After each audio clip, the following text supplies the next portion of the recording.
So, interesting news that happened last week. Tesla VP responds to US Senator's misinformed take on Autopilot. Interesting. Tesla and NACS Standardization gets support from the Biden's White House. Also, Volkswagen, Audi, Porsche, and Scout brands to adopt Tesla's NACS charging standards. And Tesla moves towards wireless charging, inductive home charger in development. We're also talking about Tesla's Nevada Gigafactory workers to receive increased pay. So welcome back to my channel where I give you the latest Tesla news.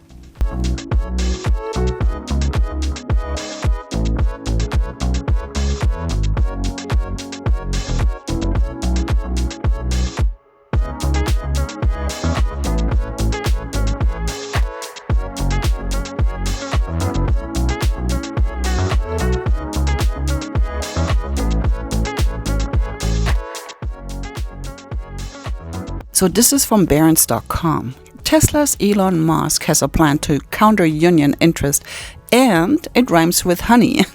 So Tesla, the electric vehicle maker run by Elon Musk, may be testing a new approach to ruining workers thinking to unionize at the plant in Nevada. The company told workers that some set-rate hourly workers will receive pay raises of around 10% in January, according to CNBC, which cited internal company documents. At the low end of the scale, pay would rise to $22 per hour from $20 per hour, and at the higher end, it would go to $34.50 from $30.65. If the Nevada pay hikes are adopted as a strategy at the other plants, the move could impact margins at a time when Tesla has been cutting vehicle prices in many markets to boost sales. The adjustment comes as Tesla faces disruption in Scandinavia from workers seeking to unionize. The United Auto Workers, after winning wage increases of 25% through 2028 for members of Ford, GM, and Stellantis earlier this year, is trying to expand to other car makers.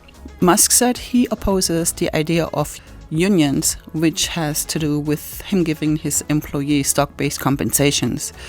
Last month, he said that small-scale strikes that started with mechanics in Sweden and then spread to dock workers in other countries are insane. Tesla has informed workers at its battery factory in Sparks, Nevada, that some hourly workers will see pay increases of around 10% starting in January. CNBC viewed internal materials that said workers had been informed of cost of living adjustments. Those pay increases may help Tesla stave off workers' interest in forming a union and pushing for collective bargaining in Nevada. Tesla shares, if you've been keeping track, they're sitting right at around $253 right now. So here are Benzinga news. Tesla moves toward wireless charging. In an offhand comment made during a YouTube video with Jay Leno, Tesla seemingly confirmed the development of a wireless inductive home charger for its electric vehicles. The introduction of a wireless charging solution shared by Electrac addresses a niche but relevant to concern in the EV world. While plugging in a EV is not an overly burdensome task, Tesla's move towards wireless charging aligns with its vision of autonomous driving technology. In a future where cars drive themselves, the ability for these vehicles to autonomously charge without human intervention becomes increasingly valuable. And if you like this kind of content, please like, subscribe, and turn on your notifications so you won't miss another video. So now this is great.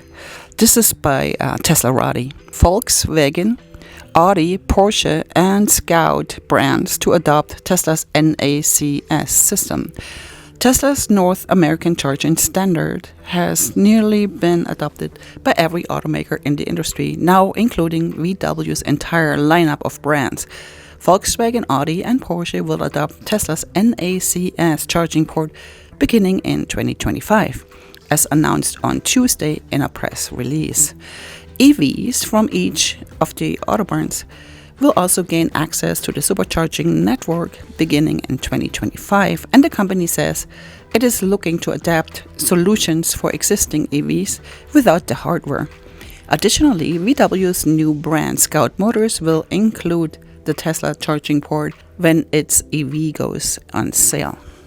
Also, now this is really interesting, Tesla's NACS Standardization gets support from Biden's White House.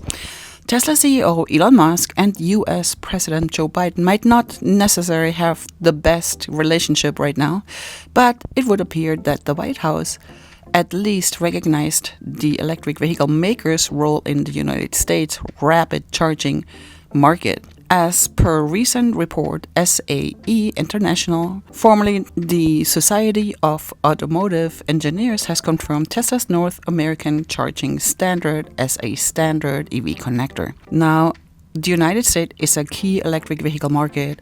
It is also home to Tesla, arguably the world's premier pure electric car maker. So now this is great. Tesla's VP responds to US Senator misinformed take on Autopilot Recall. Tesla's 2 million vehicle Autopilot Recall involved that company releasing software version 2023-4430 as a free over-the-air update to affected vehicles. With their updated software in place, Tesla's electric vehicles would be able to display more prominent alerts to drivers who are using features like autopilot and full self-driving, amongst other things. Considering the fact that Autopilot Recall was a result of a year-long investigation from the National Highway Traffic Safety Administration, or NHTSA, the changes that were required by the safety agency were surprisingly minor. For one, the recall did not tamper down or remove any autopilot or FSD feature. It simply made the feature more difficult to abuse. US Senator Richard Blumental opted to make his stance known. The senator noted that the NHTSA recall is far from sufficient and that the agency must use legal muscle where its mouth is. Blumenthal comments caught quite a bit of criticism considering its tone, which was notably alarmist for an over-the-air software update. Amongst those to respond to the US Senator comments was Tesla's VP of Public Policy and Business Development, Rohan Patel. As per Patel, the Tesla team is looking forward to working even with the most aggressive critics, though the company also stands by its data, which shows that systems like Autopilot, when used as intended and not abused, are significantly safer than human drivers. And while Elon Musk has mostly served as Tesla's de facto spokesperson over the years, it is pretty encouraging to see other executives step up and provide context and insight about the company's data and its technologies. And you may pay attention to the news. You will find that there are bad news about Tesla, just for enough time to bring the stock back down and for better entry. And once the news achieved this, you can see the tone change. It's really funny. I like to joke and say, I wonder who needed this stock to be lower. The report from the Washington Post is important because it raises the debate that I think is happening within the industry about how to manage risk as you bring this new technology into the market and who's actually responsible for that risk. And the Tesla policy that we're seeing really puts the onus on operators to comply with the manual rather than putting some incremental controls on this. And underlying that is a belief from Tesla that the system is actually better than drivers. And so statistically, it's more, it's likely that these cars will perform better than a lot of drivers on the road. Whether that's real or perceived, by regulators and the general public is still to be determined. But I think the regulatory approach that we've seen so far is that the regulators are following the industry because the technology is moving so quickly. And as we go forward here, I think there's going to be more public concern and transparency that's necessary to really gain trust amongst the broader population around how these vehicles really do carry forward. So anyway, I want to thank you for being here today. And my name is Claudia, and I will see you in the next video. Goodbye. He's Dan Ives, Wedbush Securities Analyst, and he joins us right here at Post 9 as ever, looking quite dapper. I don't think any of our audience will be surprised to hear that you're bullish going into 2024. and that a lot of it, what undergirds your thesis is the growth of AI. Why and what gives you the confidence that you'll be right? I think it's really the use cases. I mean, use cases, that's the yellow brick road. You follow the use cases, that's where the growth's exploding. And I think when I look at enterprise software, when I look at some of really the transformative names, what's happened with Microsoft, what's happened in Alphabet, of course, godfather of AI, NVIDIA, and then you look at some of the pure plays, Palantir, MongoDB. I think the difference now is that it's going to spread to the rest of tech in 2024. I believe this new tech bull market has already begun. Right. I mean, you've talked about this in the past being a moment similar to 1995, essentially the advent of the internet.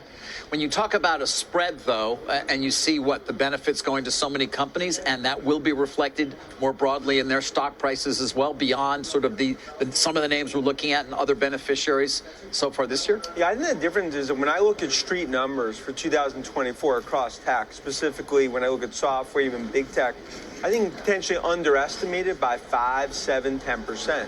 So when you look over the next few years, even some of the bears now, they're coming out of their caves out of hibernation mode, starting to maybe reevaluate some of these names in terms of what the growth could look like. And that's why I think Magnificent Seven, I believe it's up 30% over the next year. But I think in terms of overall tech, we sit here a year from now, I think tech's up another 25% because of this transformational AI revolution that's now here. I'm curious.